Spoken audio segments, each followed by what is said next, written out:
வழக்கமான ஆர்ப்பாட்டங்களுக்கு இருக்கிற தலைப்புக்கும்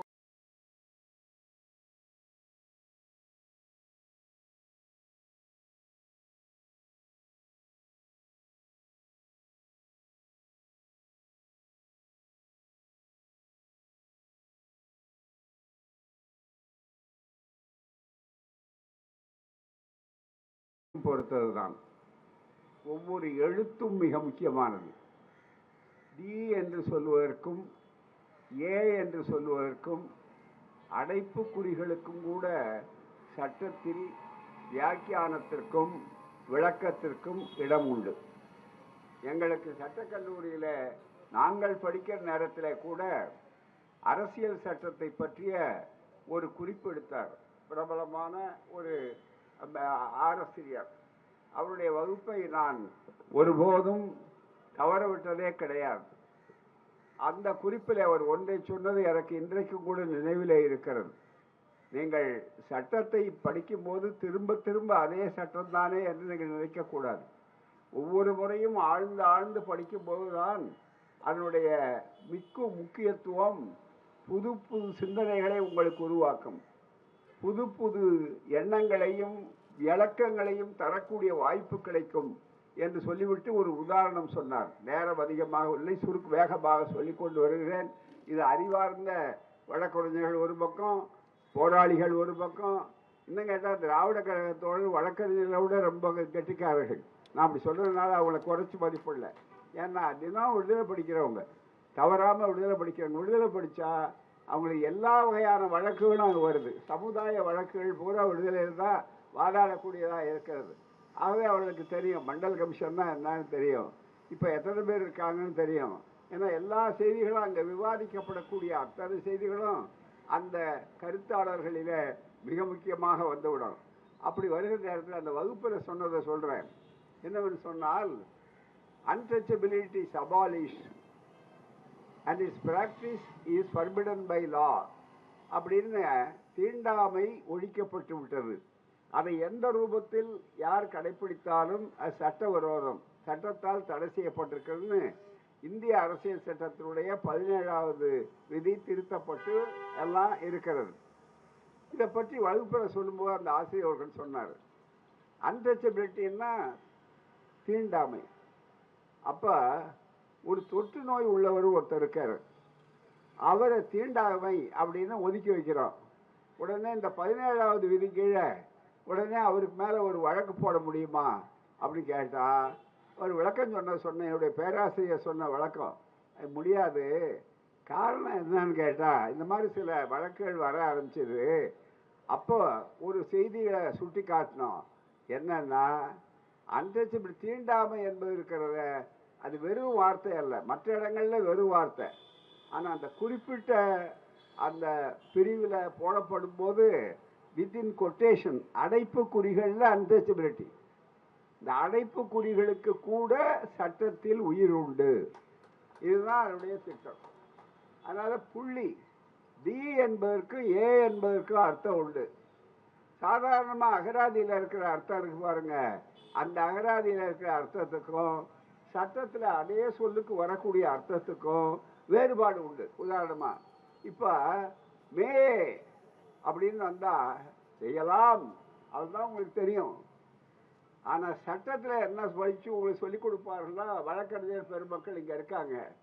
மே includes shale also.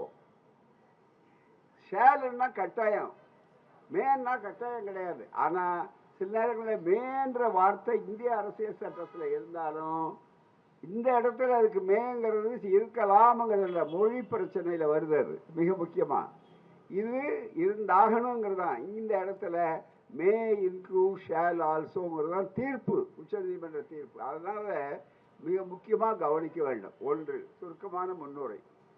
இந்த கூட்டத்தில் கூட ஒரு பெரிய அளவுக்கு நாம் ஒரு சண்டை பிடிச்சிக்கிட்டு நிற்கணும், பெரிய கண்டனம் ஆவேசம் அப்படின்னா இது ஏதோ ஒரு பெரிய வகுப்பு துவேஷம், இது வெறும் வகுப்பு வெறுப்பு உணர்ச்சி, பார்ப்பனர்கள் மீது ஒரு பெரிய தாக்குதல் செய்கிறோம் அப்படிங்கிறதுக்கான பிரகடன கூட்டம் அல்ல, கிளர்ச்சி அல்ல. அதனால தான் நியாயம் கேட்கிற ஒரு கூட்டம். அது நீதி கேட்கிற ஒரு ஆர்ப்பாட்டம், அதுதான் மிக முக்கியம். அந்த நீதி கேட்கிற ஆர்ப்பாட்டத்துக்கு தலைப்பு என்ன போட்டிருக்கோம் இங்க தெளிவா உங்களுக்கு தெரியும். நீதித்துறையில் சமூக நீதி கோரி ஆர்ப்பாட்டம். எனவே இதுவரையில கோரிக்கைகள் ஆட்சியாளர்கள் வைப்பாங்க, கோரிக்கைகள் அமைச்சர்களிடம் வைப்பாங்க. திராவிடர் கழகம் இப்ப யாருகிட்ட இந்த கோரிக்கை வைக்கிறதுன்னு சொன்னா மக்கள் மத்தியில இந்த கோரிக்கை வைக்கிறது. ஏன்னா மக்கள் மன்றம் தான் இறுதியான உரிமை படைத்த மன்றம். இதை யார் சொல்வது? இந்திய அரசியல் சட்டத்தினுடைய முகப்புரையை மிக அழகாக தீட்டி அனைவரது ஒப்புதலை பெற்ற, இன்றைக்கு பெயர் யார் பெயரை கேட்டால் நடுங்குகிறார்களோ அந்த புரட்சியாளர் அம்பேத்கர் அவர்களுடைய அரிய முயற்சியினாலே உருவாக்கப்பட்ட பீடிகை பிரியாம்பிள். அதுதான் அடிக்கட்டுமானம், பேசிக் ஸ்ட்ரக்சர் என்று சொல்லக்கூடிய, மாற்றப்பட முடியாத, திருத்த சொல்ல முடியாது, அதை மாற்றினா கட்டடமே உடைஞ்சு போயிடும், அதை மாற்ற முடியாது என்று சொல்லக்கூடிய அடிக்கட்டுமானத்தை உருவாக்கக்கூடிய அந்த சட்டம். அதுல ரொம்ப தெளிவா இருக்கிற செய்தி என்னவென்றால், அதிகாரம் மக்கள் அதிகாரம், மக்கள்கிட்ட யாற்று அதிகாரம் இருக்கு அப்படின்னு வரும்போது முதல்ல எடுத்த உடனே தெளிவுபடுத்திடுறாரு. இதுதான் மிக முக்கியம். இந்த ஜனநாயகத்தை அவ்வளவு சீக்கிரம் எந்த கொம்பன்களும் நீங்க அழித்து விட முடியாது. ஒரே நாடு ஒரே தேர்தல், நாங்க சட்டத்தை நிறைவேற்றிட்டோம், அங்க நிறைவேற்றிட்டோம்னா நடந்துருமா? கடைசியில சொல்ல, நீங்க ஓட்டு கூட கை தூக்கி நடத்திடலாம். ஏன்னா நிறைய பேர் ஒட்டு போட்டு ஓட்டு கேட்கிறான். முதல்ல ஒட்டு போட்டான் நாற்காலிய, அப்புறம் ஓட்டு கேட்கிற வேலையெல்லாம் இருக்கணும். நீ ஒட்டு போட்டாலும் சரி, ஓட்டு போட்டாலும் சரி, ஒத்து போட்டாலும் சரி, எப்படி போனாலும் அரசியல யாற்ற இருக்குன்னா தெருவோரத்தில் இருக்காம பாருங்க. எங்க சகோதரன் இந்த சாதாரணமா துப்புரவு தொழிலாளி இருக்கா பாருங்க, அவன் தான் கடைசியில டிசைட் பண்ண வேண்டிய ஒரு ஆளு. அவனை நீங்க விட முடியாது. வண்டி இழுக்கிறான எங்க தோழன், மூட்டை தூக்குறான எங்க தோழன், அந்த மறைந்து போன எங்களுடைய செல்வம், இந்த நீட் தேர்வு எழுதி அந்த பொண்ணுடைய அப்பா மூட்டை தூக்கினாரு, அந்த மாதிரி ஆட்கள். இவர்கள் கையில தான் அந்த ஜனநாயகம் இருக்கு, மக்கள் சக்தி இருக்கு. அதுதான் மிக முக்கியம். we the people அப்படின்னு ஆரம்பிச்சாரு. மக்களாகிய நாங்கள், நீங்க யாரும் எங்களுக்கு கொடுக்கலப்பா, அது மக்களாகிய நாங்கள் எங்களுக்கு நாங்களே வழங்கி கொள்ளுகிறோம். அந்த இறையாண்மை எங்க இருக்கு அப்படின்னா மக்கள் மத்தியில இருக்கு. அதனாலதான் ஜனநாயக குடியரசு இதுக்கு பேரு. இப்போ sovereign, socialist, secular, democratic, republic, 5 இதுதான் மிக முக்கியம். இந்த விரலை தூக்கி அப்படி காட்டினா இந்த 5 தான் அடிக்கட்டுமானம். இந்த அடிப்படையில மக்கள் மத்தியில எங்களுக்கு உரிமை உண்டுன்னு சொல்றோம். எந்த உரிமை உண்டுங்கிறோம்? 3 அமைப்புகள். ஏன் நீதிமன்றத்துக்கு தனி செலவு? நீதிமன்றத்துக்கு ஒன்று எடுத்த உடனே நிர்வாகம், எக்ஸிகியூட்டிவ். இன்னொன்று அடுத்தது சட்டமன்றம், பாராளுமன்றம், சட்டம் செய்கிற இடம். இந்த 2 சரியா இயங்குதா அப்படின்னு பார்க்கறதுக்கு, முத்திர குத்துறதுக்கு எதுன்னா அதுதான் நீதித்துறை, அதான் ஜுடிஷியல் ரெவியூ. மற்ற நாடுகளில், இங்கிலாந்து நாட்டில் இல்லாத உரிமை நம்ம நாட்டில் உண்டு. என்னன்னா நீதிமன்றங்களுக்கு அங்கே கடைசி உரிமை அங்கே நீதிமன்றத்துக்கு கிடையாது, தீர்ப்பு. அங்கே மக்களாலே தேர்ந்தெடுக்கப்பட்டவங்களுக்கு மட்டும்தான் அங்கே நேரடியாக கொடுத்துட்டான். House of Commons, House of Lords சொல்லக்கூடிய சட்டமன்றம். இங்கே அப்படி இல்லை, ஜுடிஷியல் ரெவியூன்னு வழக்கறிஞர்களுக்கு தெரியும். நீதிமன்றம் ஒரு கட்டத்தை சரியா தவறா அப்படின்னு ஆராய்ந்து காட்டும். எனவே தான் இவ்வளவு சக்தியை அங்கே கொடுத்தாங்க. ஏன் கொடுத்தாங்க? இவங்க 2 பேரும் தவறு பண்ணக்கூடிய வாய்ப்பு இருக்கு, இதை கண்டுபிடிக்கணும், அதை கண்டுபிடிச்சு சொல்லணும். அதை தவறா சொன்னா அவர்களுக்கு எதிராக மக்கள் கிளம்பிடுவாங்கன்ற அச்சத்தோட இவர்கள் 2 பேருக்கும் அதிக அதிகாரம் அவர்களை கொஞ்சம் மந்தப்படுத்தும், தவறு செய்ய சொன்னோம். ஆனா அதை கூட சுட்டி காட்ட வேண்டிய அளவிற்கு நீதிமன்றம் இருக்கணுங்கிறது தான் நீதிமன்றத்தை மிக முக்கியமான அளவிற்கு அதற்கு அதிகாரத்தை கொடுத்து வச்சாங்க. ஆனா என்ன அதுல தவறு நடந்ததுன்னு சொன்னா, 100க்கு 3 பேரா இருக்கக்கூடியவர்கள் கவிஞர் சொன்னார் பாருங்க. ஒரு நூற்றாண்டுக்கு முன்னாலே பெரியார் நுண்ணாடி போட்டு சொல்லிட்டாரு, வெள்ளைக்காரர்கள், பிரிட்டிஷ்காரர்கள் இந்த நாட்டை, அதுவும் காங்கிரஸ்ல இருக்கும்போது சொன்னார், காங்கிரஸ் விட்டு வெளியேறி சொல்லலை, சேலத்தில் பேசும்போது சொன்னார், இந்து பத்திரிகையுடைய நூற்றாண்டு மலர்ல 338வது பக்கத்தில் இருக்கிற செய்தி இது. நல்ல தெளிவா எல்லாம் குறிச்சு வச்சு பாருங்க. அல்லது 36 இருக்கலாம், அல்லது 38 இருக்கலாம் பக்கத்துல. அதுதான் ஒரு தெளிவா சற்று நேரத்துக்கு முன்னாலே கவிஞர் சொன்னார் பூராமே. Before the Britishers leave this country the caste question must be settled. அதாவது வெள்ளைக்காரர்கள் இந்த நாட்டை விட்டு பிரிட்டிஷ்காரர்கள் வெளியேறுவதற்கு முன்னால் இந்த ஜாதி பிரச்சனை இருக்கு பாருங்க. மேல் ஜாதி, கீழ் ஜாதி, தொடாத ஜாதி, தொடக்கூடிய ஜாதி, நெருங்குற ஜாதி, நெருங்காத ஜாதி அப்படின்னு எல்லாம் இருந்து படிக்கக்கூடிய ஜாதி, படிக்கக்கூடாத ஜாதி இதெல்லாம் மாற்றப்பட்டு ஒன்னா வரணும்னா என்ன செய்யணும்? Before the Britishers leave this country the caste question must be settled. இது தீர்ப்பு ஒருங்கிணைக்கலாம், தீர்வு கண்டாகணும். இல்லைன்னா என்ன ஆகும்? ஜனநாயகம் இருக்காது. பெரியார் சொல்றாரு. பெரியார் பள்ளிக்கூடத்துக்கே போகாத பெரியார். பெரியார் பகுத்தறிவாதியா இல்லைன்னு சில பைத்தியக்காரனுங்க இப்ப போய் ஆச்சரியப்படுறான். பெரியாரை பத்தி பகுத்தறிவு ஆதரப்பட்டிருக்க முதல்ல உனக்கு பகுத்தறிவு இருக்கணும். பகுத்தறிவு இல்லாதவன் பைத்தியம் முடிச்சவன் பகுத்தறிவை பத்தி பேசக்கூடாது. அதுதான் மிக முக்கியம். பைத்தியம் முடிச்சவனுக்கு பதில் சொல்ல வேண்டிய கடமை எங்களை மாதிரி இருக்கிறவங்களுக்கு கிடையாது. பைத்தியம் முடிச்சவனுக்கு செய்ய வேண்டியது வைத்தியமே தவிர, வெறிநாய் குறைச்சா வெறிநாய்க்கு என்ன பண்ணணும்? சிகிச்சை தான் கொடுக்கணுமே தவிர வெறிநாயோட போட்டி போற எங்களுக்கு அதை விட மிக முக்கியம் நீதிபதி துறை. ரொம்ப முக்கியமாக திருடுறதுக்கு பார்க்கறான், வேற ஆள் வந்து உட்கார்றதுக்கு பார்க்கறான். இந்த கவனத்தை திருப்பி விடுறதுக்கு நீ என்னென்னோ முயற்சி பண்ணல, அவங்க தான் தூண்டி விட்டுருக்காங்க. அதை திருப்பி விடுறதுக்காக அந்த பக்கம் பேசிட்டு இருப்போம்னா, ஏன்னா சில இடங்கள்ல எடுத்துட்டு போவான், இந்த பக்கம் திருப்பி விடுவான். எங்களை திருப்பி விடவே முடியாது தம்பி, நல்லா புரிஞ்சுக்கணும். நாங்க பெரியார்ட்ட படிச்சவன். பெரியார் தந்த புத்தி எங்கள் புத்தி, நன்றாக நினைவில் வைத்துக் கொள்ளுங்கள். ஆகையால் அந்த அடிப்படையில் வருகிற போது மிக தெளிவாக இந்த caste question cannot be settled before the Britishers because there won't be democracy, there will be only Brahminocracy. பார்ப்பன நாயகம் மக்களுக்காக, மக்களால், மக்களுடைய ஆட்சி என்று சொன்னார் ஆப்ரஹாம் லிங்கன். கொட்டேஷன் அது. இது பார்ப்பனர்களால், பார்ப்பனர்களுக்காக, பார்ப்பனர்களே நடத்தக்கூடிய ஆட்சி. எவ்வளவு 100 வருஷத்துக்கு முன்னால் சொன்னவரை விட உலகத்தை தேடி பார்த்தா கூட ஒரு பகுத்தறிவாளர் கண் முடியுமா? மறுபடியும் அதே தான். பகுத்தறிவுக்கு வேற எதுவும் போகணும். யார் போகணும்? டாக்டரை விட மேலான ஒருத்தர் சிகிச்சை கொடுக்கணும்னா டாக்டரை விட மேலானவர் இருக்கான். உள்ள போன உடனார் ஒரு தடவை வேடிக்கையா சொன்னார். அங்க நேருவை பத்தி ஒரு சம்பவம் வேடிக்கையாக சொல்லுவாங்க. இல்லைன்னா நேரு பைத்தியகார ஆஸ்பத்திரி போய் பார்க்கணும்னு நினைச்சார்.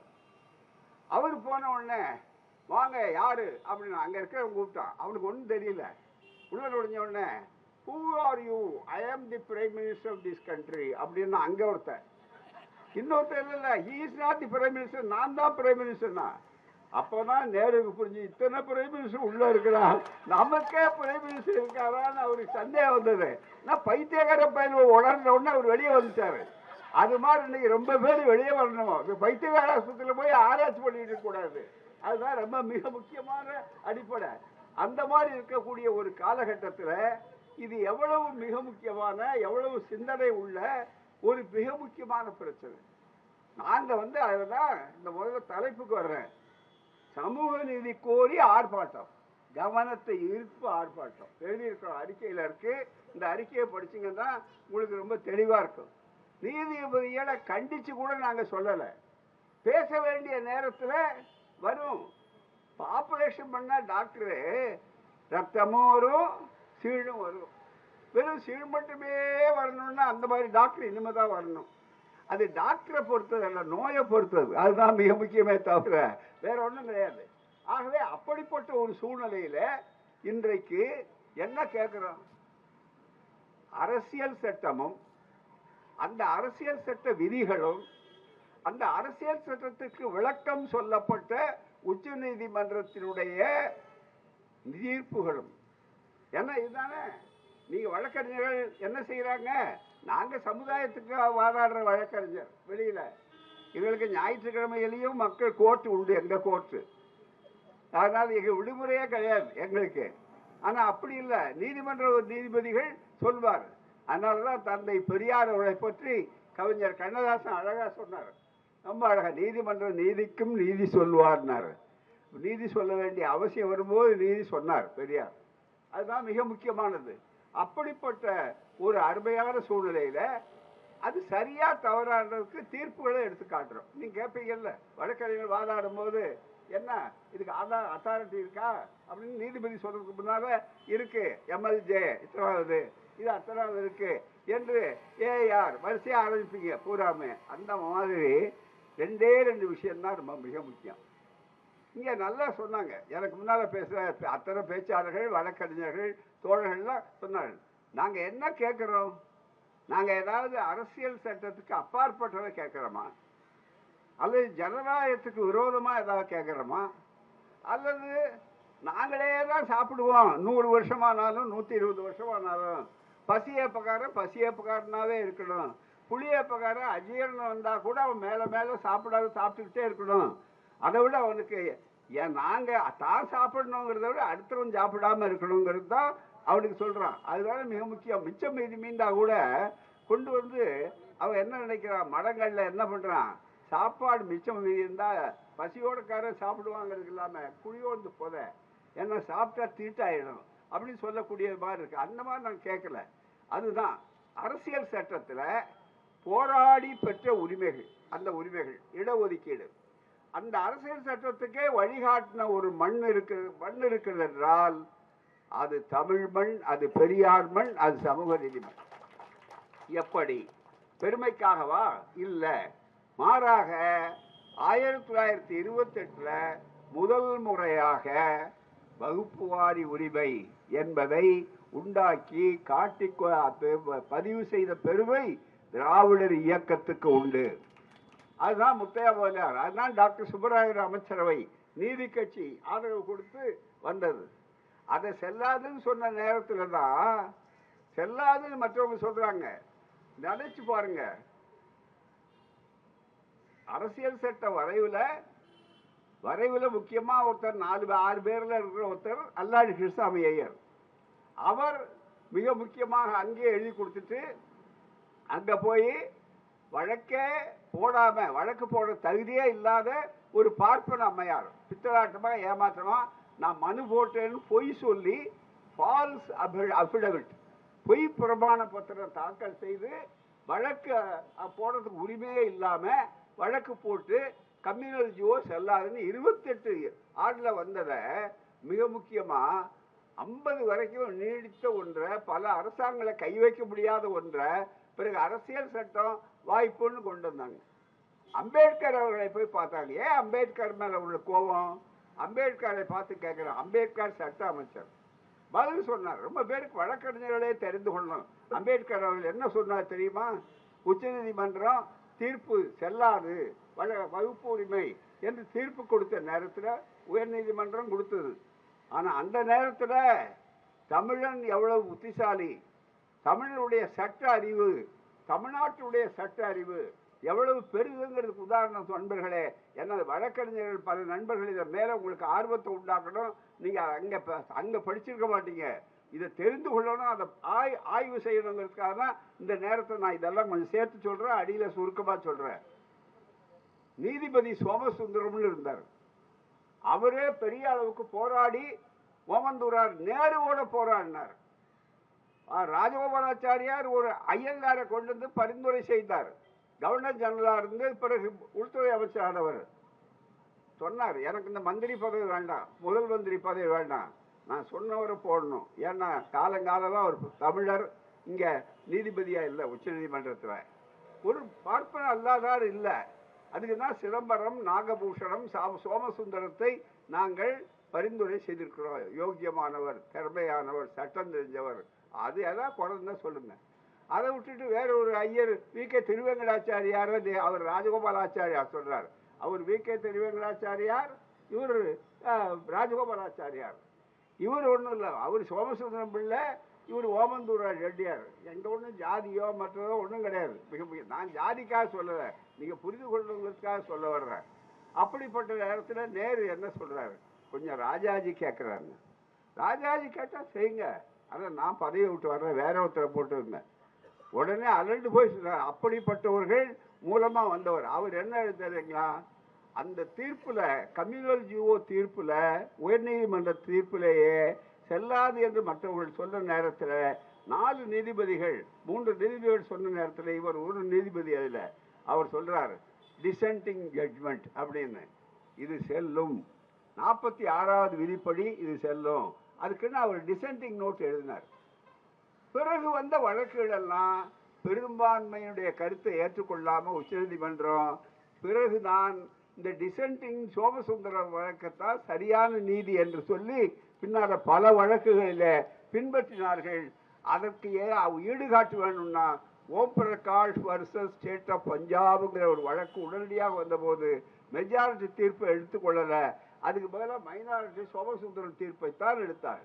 எனவே தமிழன் அன்றைக்கும் சரி இன்றைக்கும் சரி நாம் நியாயத்துக்கு போராடுவோம், நிரந்தரமாக வெற்றி பெறும் என்பதற்கு அது அடையாளம்.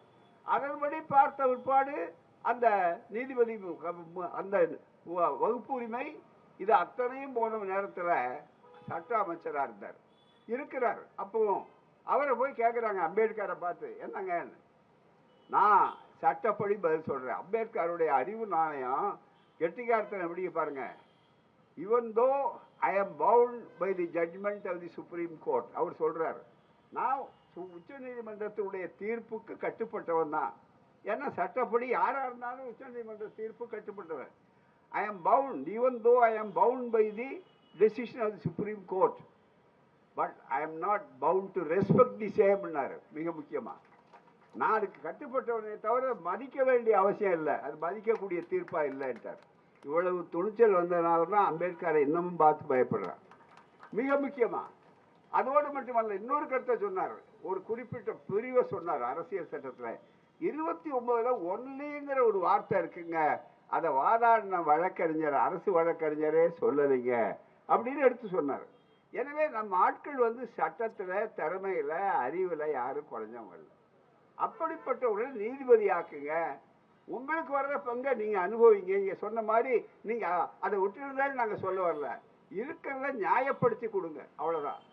வள்ளி நாம என்ன கேட்கிறோம் உங்களுக்கு தெரியுமே சுருக்கமா. நான் இந்த கோரிக்கையை ஏன் ஒரே இடத்துல 12 நீதிபதிகள் பார்ப்பனர்கள் இருக்காங்க, ஏற்கனவே இருபாலர்களையும் 12 நீதிபதிகள் பார்ப்பனர்கள் இருக்க இடத்துல ஏன் இன்னும் 4 பேரை போடணும்? அது கூட என்ன தந்திரம் பாருங்க, 2 வகையான தந்திரம். எவ்வளவு தந்திரம் சூழ்ச்சி நடந்து கொண்டிருக்குதுன்னு மக்களுக்கு தெரியணும். இந்த கொலீஜியம்ங்கிற சொன்னாங்க பாருங்க, அதுதான் இங்க பரிந்துரை செய்கிற அமைப்பு. மூத்த நீதிபதிகள் யாரோ அந்த மூத்த நீதிபதிகள் இருக்கிறவங்க 3 பேர் தான் உயர்நீதிமன்றத்திலிருந்து பரிந்துரை செய்யக்கூடிய கமிட்டி. இதுல கொஞ்ச நாளைக்கு முன்னாடி இது காலியான இடம் நீண்ட காலம் இருக்கு.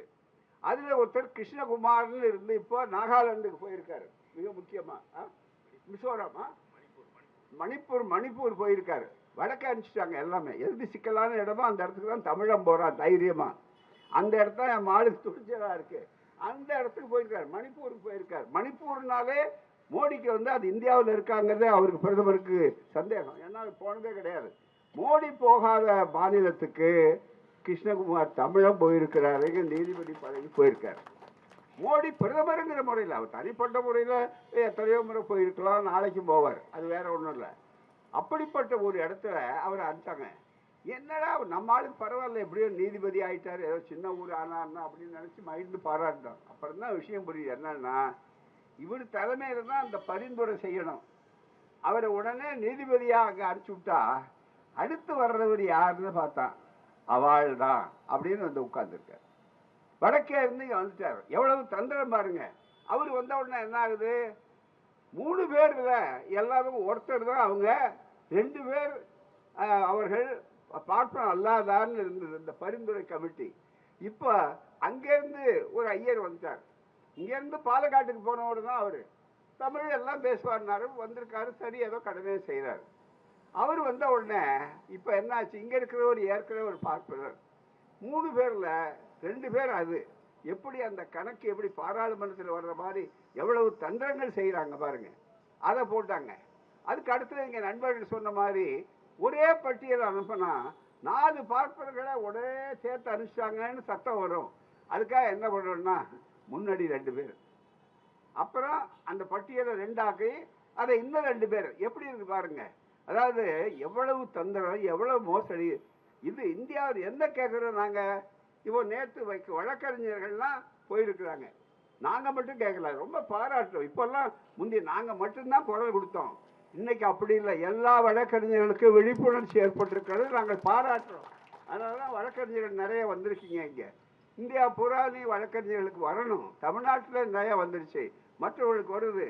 இப்போ பாருங்க, பூராமே வரும்போது joint advocates association, council of Tamil Nadu and Pondicherry என்ற அளவிற்கு chairman Nandakumar, general secretary Panneerselvam, treasurer பொருளாளர் டாக்டர் ரவி என்று சொல்லக்கூடிய இவர்களெல்லாம் போய் மிகப்பெரிய அளவுக்கு தமிழ்நாடு வழக்கறிஞர் புதுச்சேரி, தமிழ்நாடு மற்றும் புதுச்சேரி வழக்கறிஞர்கள் சங்கங்களின் கூட்டுக்குழுவின் அறிக்கை அப்படின்னு எடுத்து கொடுத்துருக்காங்க.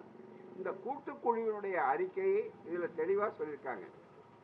அறிக்கையே தெளிவாக, இந்த நாட்டில் 573 பேர் ராஜ்யசபையில் ஒன்றிய சட்டத்துறை சார்பாக அளிக்கப்பட்ட விவகாரத்தில் 2018 முதல் நியமிக்கப்பட்ட 684 உயர் நீதிமன்ற நீதிபதிகளில் 21 பேர் பட்டியல் இனத்தை சார்ந்த வகுப்பார், 3%. என்னையா அர்த்தம்? வெறும் இதுவரையில நீதிபதிகள் அந்த ஒடுக்கப்பட்ட தாழ்த்தப்பட்ட சமுதாயத்தை பட்டியல்னா யாருன்னு நினைச்சிட்டு போறான்? பச்சையா சொல்லுவோம், எங்களை எவன் தாழ்த்துறானா அந்த அறிவு வரணுங்கிறதுக்காக தான் தாழ்த்தப்பட்டவர். அப்போ அம்பேத்கரை முதல்ல பயன்படுத்தின சொல்லிருக்கு டிப்ரஸ்ட் கிளாஸஸ் அப்படிங்கிற வார்த்தையை தான் பயன்படுத்தினார். மிகப்பெரிய அளவிற்கு அப்படி வரும்போது அதில் இதர அதை பாருங்க, மற்ற 82 பேர் இதர பிற்படுத்தப்பட்ட வகுப்பை சார்ந்தவர்கள் 11.9. சட்டப்படியே இவங்களுக்கு 15% மத்திய அரசாங்கத்தில், எஸ்டி என்பவர்களுக்கு 7.5%, 27% பிற்படுத்தப்பட்டவர்களுக்கு. இங்கே என்ன நடந்திருக்கு பாருங்க, 82 பேர் பிற்படுத்தப்பட்டவர்கள்னா அவர்களில் 11.9. எஞ்சிய 567 பேரில் 82.53, அதாவது 83% முன்னேறிய வகுப்பை சார்ந்தவர்கள் என்ற அதிர்ச்சிகரமான புள்ளி விவரம் அறியப்பட்ட பின்பு 22/12/2024 அன்று கோபிச்செட்டிப்பாளையத்தில் நடைபெற்ற தமிழ்நாடு மற்றும் புதுச்சேரி வழக்கறிஞர்கள் சங்கங்களின் குழுவின் அவசர பொதுக்குழு கூட்டத்தில் உயர்நீதிமன்றம் மற்றும் உச்சநீதிமன்ற நீதிபதிகள் நியமனத்தில் நினைத்த பிரிவினருக்கும் தகுந்த வகுதாச்சார அடிப்படையில் நீதிபதிகள் நியமிக்கப்பட்டு சமூக நீதியை உறுதிப்படுத்தப்பட வேண்டும் என்ற தீர்மானத்தை ஏற்றியுள்ளோம். இந்த தீர்மானத்தை கொண்டு போய் கொடுக்குறாங்க. அதே மாதிரி மிக முக்கியமாக the bar council of Tamil Nadu and Puducherry, இதில் அமல்ராஜ் அவருடைய தலைவர், Prabhakaran senior advocate vice chairman, அதுதான். அடுத்தது கார்த்திகேயன் வைஸ் சேர்மன். இவங்கெல்லாம் அதாவது மாண்புமிகு தலைமை நீதிபதியை போய் பார்க்குறாங்க. போய் பார்த்து இந்த மாதிரி நீங்கள் பரிந்துரை தயாரிக்கிறீங்க, அதில் இதுவரையில் ஏற்கனவே எல்லாருக்கும் சாப்பிட்டவங்க கொஞ்சம் பேர், அவங்கெல்லாம் நல்ல முதல் விருந்து பந்தியிலே சாப்பிட்டாங்க, இன்னும் அவங்களே சாப்பிட்டுட்டு இருக்காங்க. கொஞ்சம் வெளியில் நிற்கிறாங்க பாருங்கள், அதில் ரொம்ப பேர் டயபெட்டிக்காக இருக்காங்க, வயசானவங்களாக இருக்காங்க, அல்லது கொஞ்சம் பசியாக இருக்காங்க. அவங்களாம் பசியப்பக்காரர்கள் ரொம்ப நாள் இல்லை, அதையும் கொஞ்சம் யோசிங்க, ஏன்னா அவங்களும் கொஞ்சம் பந்தியில் இடம் கொடுங்க அப்படின்னு பெரும்பாலானவன் யார் பந்தியை ஏற்பாடு பண்ணானோ, யார் உழைச்சானோ, யார் சோறு சமைச்சானோ அவனை சார்ந்தவன் பிச்சை கேட்குற மாதிரி போய் உரிமை கேட்குறோம். அதுதான். அதுக்கு பார்த்தா எல்லாம் எங்களுக்கு தெரியும், நீங்கள் போங்க அப்படின்னு அவரை அவமானப்படுத்தியது மாதிரி. அவமானப்படுத்தாங்களான்னு உறுதியாக சொல்ல முடியாது, நான் கேள்விப்படுறேன், அந்த செய்தி எவ்வளோ உண்மைன்னு தெரியாது பூராமே. ஆனால் அதே நேரத்தில் அங்கே இருக்கிற தலைமை நீதிபதியை வர்றாரு பாருங்க, வரப்போகிறவர், அவர்கிட்ட கொண்டு போய் அடுத்த இருக்க போயிட்டு நீங்கள் பார்த்துருக்காங்க, இன்னைக்கு செய்தி வந்திருக்கு, அவர் கூப்பிட்டு வச்சு எல்லாம் கேட்குறாரு. அடுத்து வர்ற போகிறவர் உச்சநீதிமன்றத்தினுடைய தலைமை நீதிபதி காது கேட்குறாரு, செய்யுங்க செய்யாத இருங்க, அது வேற. கேட்கறதுக்கே அவங்க தயாராக என்ன? அப்போ எவ்வளவு ஆதிக்க மனப்பான்மை இருக்கு அப்படின்னு நினைக்கிறது சிந்திக்க வேண்டாமா? நல்லா நினைச்சு பார்க்கணும். அடுத்தது இந்த மனு கொடுக்குறாங்க. அந்த மனுவில் 2 பேரும் என்ன சொல்றாங்க? இந்த மனுவில் ஏற்கனவே உச்ச நீதிமன்றம் கொடுத்த தீர்ப்புல சமூக நீதி நடைபெற வேண்டும் என்று உச்ச நீதிமன்றத்தில் சொல்லி இருக்கு. இங்க காந்தின்னு வழக்கறிஞர்னு இருக்காரு, காந்தி போட்ட வழக்கு அது. அதில் ரிஜிஸ்ட்ரார் ஜெனரல் அப்படிங்கிற வர்சஸ் இந்த காந்தி அந்த அதர்ஸுங்கிற வழக்கு உச்சநீதிமன்றத்தில். அந்த உச்சநீதிமன்றத்தில் ரொம்ப தெளிவாகவே இது அனைவருக்கும் வாய்ப்பு கொடுக்கணும் சொல்லியிருக்காங்க. பல நீதிபதிகள் தலைமை நீதிபதிகள் சொல்லியிருக்காங்க. பாராளுமன்றத்தில் அங்கே ஒப்புக்கொண்டிருக்கிறாங்க. எனவே பாராளுமன்றம் ஒப்புக்கொண்டு உச்ச நீதிமன்றம் தீர்ப்பு கொடுத்து அதுக்கப்புறம் தலைமை நீதிபதி கோர்ட்டுகளில் சொல்லி நாடாளுமன்ற உறுப்பினர்களாக வில்சன் மற்றும் நம்முடைய ராசா போன்றவர்கள் இப்படி பாருங்க, திமுக உறுப்பினர்கள் மற்ற உறுப்பினர்கள்லாம் திருமாவளவன் இப்படி எல்லாரும் கேட்ட நேரத்தில் இது அத்தனையும் கேட்ட பிற்பாடு நீதிமன்றம், நாடாளுமன்றம், அதுபோல நிர்வாகத்துறை எல்லா துறையும் ஒப்புக்கொண்டதை தானே நாங்கள் கேட்குறோம். அதனால தான் நியாயத்தை கேட்குறோம். கேட்கக்கூடாதா? கேட்க உரிமை இல்லையா? நீங்களே எல்லாமே 197 பேர் இன்க்ளூசிவ் சமூக நீதினா என்ன? பெரியார் ஒரே வார்த்தையை சொன்னார். அதுதான் தமிழ்நாடு முதலமைச்சர், ஒப்பற்ற முதலமைச்சர், திராவிட மாடல் முதலமைச்சர் தெளிவாக சொல்றார். பெரியார் சமூக நீதி நாள்னு சொன்னார். பெரியார் பிறந்த நாளை. அதுக்கு ஒரே விளக்கம் என்னன்னா, சமூக நீதினா என்ன? சமூக நீதினா வேப்பெண்ணெய் குடிக்க வேண்டாம், விளக்கெண்ணெய் குடிக்க வேண்டாம். சமூக நீதினா அனைவருக்கும் அனைத்தும், எல்லாருக்கும் எல்லாம், அவ்வளவுதான். எல்லாருக்கும் எல்லாம். இல்ல எல்லாருக்கும் எல்லாம்னு சொல்லும்போது பார்ப்பனனுக்கு இல்லைன்னு அர்த்தம் இல்லையே, உயர் ஜாதிக்காரனுக்கு இல்லைன்னு அர்த்தம் இல்லையே. உனக்கு எவ்வளவு வயிற்றுல இடம் இருக்கா அவ்வளவு சாப்பிடு. நீ வயிற்றுல இடம் இல்லைன்னாலும் பரவாயில்ல, மற்றவங்களை சாப்பிட விட மாட்டோம், பந்தியை கலைச்சிடுறேன்னு சொல்றது என்ன அடிப்படை? தயவு செய்து நீங்கள் நினைச்சு பார்க்கணும். ஆகவே நான் சட்டத்தில் இருக்கிறது தான் நாங்கள் கேட்குறோம், எங்கள் உரிமையை தான் கேட்குறோம். உச்சநீதிமன்றத்தில் ஒரு வழக்கு வந்தது. வழக்கறிஞர்களுக்கு தெரியும் அந்த வழக்கு. இன்றி வசந்தகுமார்னு 50% மேலே போகிறதா கீழே போகிறதாங்கிறதுக்காக மைசூரில் வழக்கு வந்தது. அந்த வழக்கு வந்த போது அருமையாக சொன்னார். அங்கே இருக்கிற ஒரு நீதிபதி சொன்னார், what we want is not charity. நாங்கள் ஒன்றும் பிச்சை கேட்கல, வி வாண்ட் பேரிட்டி என்று சொன்னார். எங்களுக்கு சமத்துவ உரிமை வேணும்னு சொன்னார், எங்களுக்கு சம வாய்ப்பு வேணும்னு சொன்னார். அந்த சம வாய்ப்பு படி பார்த்தீங்கன்னா இன்னைக்கு ஏராளமாக இருக்காங்களே. இதே 3% தான் ஒடுக்கப்பட்ட சமுதாயம். எங்கள் சகோதரர் டாக்டர் அன்னைக்கு வழக்கறிஞர் இல்லைன்னு சொன்னீங்க, அன்னைக்கு ஒரே ஒரு அம்பேத்கர் தான் இருந்தார், அன்னைக்கு கிடைக்கல. ஆனால் இன்னைக்கு ஒவ்வொருத்தரும் திறமைசாலியாக இருந்தாங்களே. எங்கள் தோழர்கள் வழக்கறிஞர்கள்லாம் எதில் கட்டிக்காரங்க, எதில் பின்வாங்கிட்டாங்க. வாய்ப்பு என்ன இருக்கு? மிக முக்கியமாக எப்படி தேர்ப்பு எழுதுறான்னு சொன்னார்களே. ஆமாம், இங்கே அருள்மொழி சொன்னாங்க. இன்னைக்கு யாருன்னா நீதிபதி இந்த பக்கம் சாயதில்லை, நீதிபதி பொண்டாட்டி சொன்னாலே வருவோன்ற அளவுக்கு வந்துச்சுன்னா, இந்த வார்த்தை மக்களுக்கு புரியறதுக்காக சொல்கிறேன். நான் ஒன்றும் பெண் இனத்தை குறைச்சி சொல்லலை. அவருடைய என்ன மற்றவன் கேட்டாங்க சரியான கேள்வி. இதையே வேறொரு பார்ப்பன அல்லாத நீதிபதி செஞ்சிருந்தா, அவர் மனைவி செஞ்சிருந்தா என்ன செஞ்சிருப்போம்? ஊரே உலகமே புரண்டு போகிற மாதிரி பண்ணியிருப்பானே. அது மட்டுமல்ல, இன்றைக்கு எத்தனை அது மாதிரி பேசணும்னா ஒரு கூட்டம் போட்டு பேசலாம். ஒரு பெரிய தாரை தப்பட்டு அடிச்சு ஆகா சனாதனத்துக்கு ஆபத்து அப்படின்லாம் சொன்ன ஒரு அம்மையார், பார்ப்பன அம்மையார், அங்கே போய் சொன்னார். அங்கே பார்ப்பன சமுதாய மாநாடு கேரளாவில் நடக்குது, அங்கே போய் அவங்க சந்திக்கிறாங்க. அதாவது வெளியில் நீதிமன்றம் தீர்ப்பு எழுதும்போது ஒரு தீர்ப்பை திருத்த வேண்டும் என்று சொன்னால், தானே அவர் எழுதிய தீர்ப்பை மறுபடி திருத்த வேண்டும் என்று சொன்னால் சட்ட நடைமுறை என்ன தெரியுங்களா? உச்ச நீதிமன்றத்தில் தலைமை நீதிபதி, உயர் நீதிமன்ற தலைமை நீதிபதியா இருக்கார் பாருங்க, அவருடைய அனுமதி பெற்று அவரிடம் சொல்லி அதுக்கப்புறம் தான் வரணுங்கிறதா சட்ட நடைமுறை, சட்ட விதிகள், உயர் நீதிமன்ற விதிகள். அந்த விதியை அங்கே கடைபிடிக்கலையே, அப்படியே கப்பிச்சுப்புன்னு அப்படியே சாக்கு போட்டு அழிச்சிட்டாங்களே. நாங்கள் பேச ஆரம்பிச்சா பல பேரால் தாங்க முடியாது பல செய்திகள். நன்றாக நினைத்து பார்க்கணும். அதனால இங்கே மிரட்டுற வேலை வேண்டாம் எங்களுக்கு. நீங்கள் மிரட்டினா சாக துணிந்தவனுக்கு சமுத்திரம் முழங்காது. நாங்கள் பலியாகிறதுக்கு தயாராக இருக்கோம். பெரியார் சொன்னது தான், இது ஒன்றும் இல்லை. நாங்கள் புலி வேட்டை ஆடுகிறோம். புலி மேலே பாய்ந்து கடித்தால் ஓரிருவர் பலியாக வேண்டும். அது மாதிரி பலியாகிறதுக்கு தயாராகி வந்துதான் உங்களுக்காக பலியாகிறதுக்காகத்தான் இந்த இயக்கம் இருக்கு. அதுக்காக நாங்கள் வர்றோம். எங்களுக்கு வேற ஒன்றும் இல்லை. எல்லாருக்கும் மிகப்பெரிய அளவுக்கு எவ்வளவு காலத்துக்கு பிச்சை கட்டிட்டு இருக்கிறது? உரிமையை கேட்கறையா? உரிமையை போய் பிச்சை மாதிரி கேட்கிற கொடுமை இந்த இனத்துக்கு தான். இந்த காரணம் என்னன்னா, நம்ம இனத்தில் இருக்கிற துரோகிகள், விபீஷ்ணர்கள், பார்ப்பன கைகூலிகள் அவர்களுடைய தைரியத்தில் விலைக்கு வாங்கலாம். மிக முக்கியமா இருக்கு. இது இந்த இடத்துல ஒரு மாசத்துக்கு முன்னால 1.5 மாசத்துக்கு முன்னால வழக்கு போட்டு சொல்றேன். என்னன்னா, எங்களுக்கு ஆபத்துங்க. இப்போ நாம போட்டு எங்களுக்கு உரிமை இல்லையான்னு போடுற எது உண்மை? அதெல்லாம் நீங்கள் நினச்சி பார்க்கணும் மிக முக்கியமாக. ஆகவே நண்பர்களே, இந்த உணர்வு ஒவ்வொருவரும் பரப்ப வேண்டும். ஒவ்வொருவரும் தெரு தெருவாக சொல்லணும். பெரியாருண்ணா இவன் பெரியாரை போய் யாரும் சர்டிஃபிகேட் கொடுக்க வேண்டாம். பைத்தியக்காரன் சர்டிஃபிகேட் கொடுத்தா அது செல்லாது வேற. அதுதான் மிக முக்கியமாக. அதனால் அதெல்லாம் வந்து சர்டிஃபிகேட்டுக்காக நமக்கு தேவையில்லை. முழுக்க முழுக்க நமக்கு வேண்டியது பெரியாருக்கான. பெரியார் காலத்திலே கேட்டான், சீட்டை எழுதி கொடுத்தாயா, எப்படிப்பட்ட ஆளுன்னு உனக்கு தெரியுமா, உனக்கு வரலாறு தெரியுமா?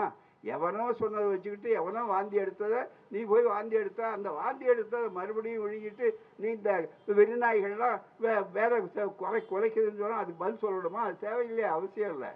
நன்றாக நீங்கள் கவனிக்க வேண்டும். மிகப்பெரிய ஐயாவிடம் கொடுக்குறான், ஒரு சீட்டை கொடுக்குறான். பொது உடைமைன்னு சொன்னா உன்னுடைய மனைவி நாகம்மையை பொது உடைமை ஆக்கிவியான்னு கேட்டான். மற்றவன்னா என்ன சொல்லுவாங்க? பெரியார் சொன்ன, முடிஞ்சா அந்த அம்மாட்ட போய் கேளு, அதுக்கு தயாராக பாரு. இப்படி சொன்ன ஒரே ஒரு தலைவர் உலகத்திலேயே பெரியார் தவிர யாரும் இருக்க மாட்டார். இன்னொருத்தன் கேட்டான், இன்னொருத்தன் பெரியார்ட்ட எல்லாம் நாங்கள் ஏற்பா ரொம்ப பிடிச்சி போய், நாங்கள் இருக்கிறது எந்த காலகட்டம், நீ இருக்கிறது கிமுக்கு முன்னால் இருக்கிற, நாங்கள் பழுத்து போனவங்க, எங்கள்கிட்ட போய் நீ என்ன சொல்கிற? ஓன் சர்டிஃபிகேட் எவனுக்கு பெரியாருக்கு பகுத்தறிவு இருக்கா இல்லையா? நான் ஓன் சர்டிஃபிகேட் வாங்குறதா? அது வாங்கினா செல்லுமா? அதனால் இப்படி அவன் தன்னை இருக்கிறவன்னு காட்டுறதுக்கு வர்றான். ரொம்ப பேர் அப்படி பதில் சொன்னால் இன்னும் இருக்கிறேன்னா அவனுக்கு 1008 பிரச்சனை அவர்களுக்கு இருக்குது. ஆகவே தான் அவர்களை பற்றி நாங்கள் கவலைப்பட்டோம். மற்றதில் யார் வேண்டுமானாலும் எது வேணுமா இருக்கட்டும். பெரியார் சொல்கிறது கோர்ட்டில், நீதிமன்றத்தில் சொல்கிறார். நீங்கள் கோர்ட்டு அவமதிப்புனார். நாங்கள் புலி வேட்டை ஆடுகிறோம், புலி மேலே பாய்ந்து கடித்தால் ஓரிருவர் சாகத்தான் வேண்டியிருக்கோம் சொன்னார். அந்த சாகர கூட்டம் தான் இந்த கூட்டம். நாங்கள் உங்களுக்காக, நீங்கள் வழக்கறிஞராக வரணும், எங்கள் சந்ததிகள் வரணும், அதுக்காக தான். எனவே நியாயத்தை கேட்கறதுக்காக தான் இது மிக முக்கியம். மேலே 3% இருக்கிறவன் நியாயம் எவ்வளவு? இத்தனை சதவீதம் குறைந்தபட்சம். அது கூட முழுக்க அல்ல. ஒரு அம்பேத்கரை உருவாக்கி கொடுக்க முடிந்ததுன்னு சொன்னால் இன்னைக்கு 1000 அம்பேத்கர்கள் வர அளவுக்கு எங்கள் தோழர்கள் சட்ட அறிவு, ஞானம், நீதித்துறையில் இருக்காங்க. இன்னைக்கெல்லாம் போனவர்கள் யாராவது சொத்தைகள் சோடைகள்னு சொல்ல முடியுமா? ஆகவே தான் நண்பர்களே, நீங்கள் இதை தெரு தெருவாக பரப்ப வேண்டும். இது யாரோ ஒரு நபர் 2 பேர் நீதிபதியாகிறதுக்கான போருக்கு அல்ல. இந்த இனத்துக்குள்ள உரிமை, சமூக நீதிக்குள்ள நியாயங்கள் தோற்கக்கூடாது, நியாயங்கள் காயங்களாக ஆகக்கூடாது என்பதற்காகத்தான் இதை சொல்லி இருக்கிறோம். திரண்டு வந்த உங்களுக்கு நன்றி. இது ஒரு துவக்கம், இது முடிவல்ல. தமிழ்நாட்டில் இந்த பிரச்சனை தீர்கிற வரையில் எங்களுடைய நியாயங்கள் கிடைக்கணும். அடிக்குவேட் ரெப்ரசன்டேஷன்ங்கிற வார்த்தைக்கு என்ன அர்த்தம்னா, டில் இட் இஸ் ஈக்குவலைஸ்ன்னு அர்த்தம். அதாவது மற்ற சமமாக ஆகிற வரையில் அர்த்தம். ஆகவே அந்த சொல்லுக்கு என்ன பொருள், அந்த பொருளுக்கு எவ்வளவு நியாயம் கிடைத்திருக்கிறது, இன்னும் கிடைக்க வேண்டிய நியாயங்கள் எவ்வளவு என்பதை முன்னாலே நிறுத்தித்தான் எங்கள் போராட்டங்கள் ஒரு தொடர் போராட்டமாக இருக்கும் என்று சொல்லி முடிக்கிறேன். வணக்கம், நன்றி. வாழ்க பெரியார், வளர்க பகுத்தறிவு. நாளைய மறுதினம் கடலிலே ஒரு கூட்டம், அதில் தெளிவாக இந்த நம்மவர்கள்லாம் படிக்கக்கூடாதுங்கிற திட்டம், மனு தர்மத்தை மீண்டும் அதை உருவாக்குறதுக்காக இந்த அதாவது மானிய கமிஷன், ஒன்றிய இதில் இருக்கு பாருங்க, யூனிவர்சிட்டி கிராண்ட்ஸ் கமிஷன், பல்கலைக்கழக நிதி அப்படின்னு பேரே தெளிவாக இருக்கு. மானியம் கொடுக்கறதா இல்லையாங்க, மானியமே கொடுக்காம அதை பற்றி பேசுகிறோம். அதான் நினைக்கிறேன். மானியம் வாங்காதவர்களுக்கு சட்டத்தை உண்டாக்குறோம், அது வேற. ஆகவே அதை பற்றி இன்னைக்கு பூராமே தமிழ்நாடு சட்டமன்றத்திலும் தீர்மானம் போட்டிருக்கிறார்கள். நாளைய மறுதினம் அதை விளக்கி 2 நீதிபதிகள், ஓய்வு பெற்ற நீதிபதிகள் தெளிவாக, ஜஸ்டிஸ் டாக்டர் ஏ.கே. ராஜன், அதே மாதிரி ஜஸ்டிஸ் அரியை பரந்தாமன், நானும், அதே மாதிரி பல்கலைக்கழக ஓய்வு பெற்ற துணைவேந்தர் நம்முடைய அருமை நண்பர் ஜெகதீசன், பாரதிதாசன் பல்கலைக்கழக ஓய்வு பெற்ற துணைவேந்தர் ஆகிய 3 பேச இருக்கிறோம். அவசியம் அந்த கருத்தை மற்றவர்கள் பரவ வேண்டும். எவ்வளவு ஆபத்து இருக்குன்னு பல செய்திகளை வழக்கறிஞர்கள் மற்றவர்கள் எல்லாம் நிறைய வழக்கு வரும், சட்ட பிரச்சனை இருக்கு, இது அவ்வளவும் சொல்ல இருக்கிறார்கள். இந்த வாய்ப்பை பயன்படுத்தி கொண்டு நீங்கள் அந்த பிரச்சனைகளை நன்றாக புரிந்து கொள்ள வாய்ப்பு ஏற்படும். அனைவரும் தவறாமல் சனிக்கிழமை மாலை 6 மணிக்கு அந்த கூட்டத்துக்கு வாருங்கள் என்று கேட்டு முடிக்கிறேன். வணக்கம், நன்றி.